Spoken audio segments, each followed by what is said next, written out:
ملک احمد صاحب آپ فرمائیے گا، پاکستان میں یہ نعرہ لگانا بہت آسان ہوتا ہے کہ ہم نے غربت ختم کرنی ہے، لیکن جو غریب بالکل پسا ہوا طبقہ ہے اس تک امداد کا پہنچنا بہت ہی مشکل اور صحیح کٹھن کام ہے کہ آپ اس کو ایکچولی جا کے اس کے ڈور سٹیپ کے اوپر اس کو اتنی مدد کر دیں کہ وہ زندہ رہنے کے لیے اس کو جو چیزیں سہولت درکار ہے وہ اس تک پہنچ جائے.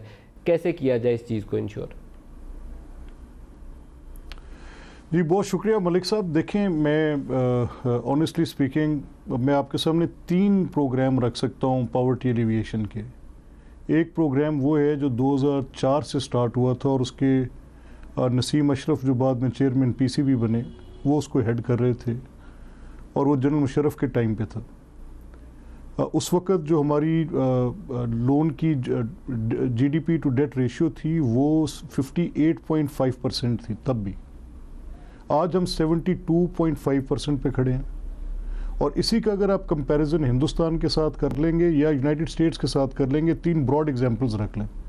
اور پاورٹی ایلیویشن کے لیے جو فنڈنگ درکار ہے وہ تو حکومت کو کرنی چاہیے. اب ان تینوں کا آپس میں بڑا گہرا رشتہ ہے. یا ڈیٹ کرس ہے کہ قرضہ آپ کے اوپر ایک بوجھ ہے، تو پھر وہ جو اکانومی گروتھ انجن کے اوپر چڑھ رہی ہوتی ہے پھر اس کو بھی روکنا پڑے گا کہ ڈیٹ نہ لیں اور گروتھ کیوں بھی آپ سلو کر دیں، نیچے لیں اسے.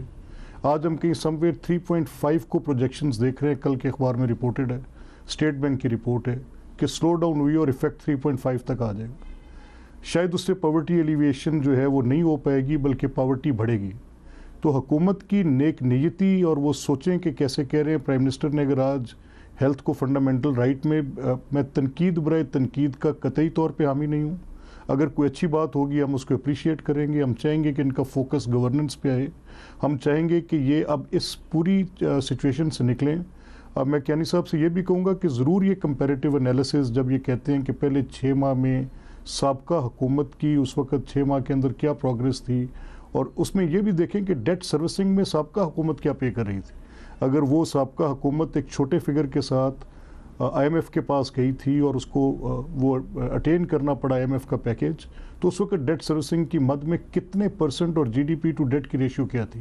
یہ 3 امپورٹنٹ فیکٹرز ہیں. چوتھا فیکٹر تو بعد میں آئے گا اور وہ سیکنڈری ہوگا، سبسڈی ٹو دس ہوگا. اگر آج حکومت چاہتی ہے کہ پاورٹی ایلیویٹ کرے تو بڑا امپورٹنٹ ہے کہ اس کے ساتھ ان کا گروتھ انجن جو ہے وہ اسٹیڈی رہنا چاہیے. ایٹ لیسٹ وہاں تک ضرور چلا جائے. جو لاسٹ فسکل ایئر تھا ہمارا فائنینشیل ایئر کلوز پہ، اس کو دیکھ لیں کہ وہ 6 کے نزدیک کہیں 5.8 پہ تو لازمی طور پہ وہاں نہیں جا سکتی سر. جو اقتصادی صورتحال ہے اس کے نمبرز اگر آپ کے سامنے ہیں تو آپ ان کا جائزہ لیجئے گا. ابھی 2 سال تو پکے ہیں، بڑے مشکل حالات سے گزرنے والے ہیں ہم لوگ.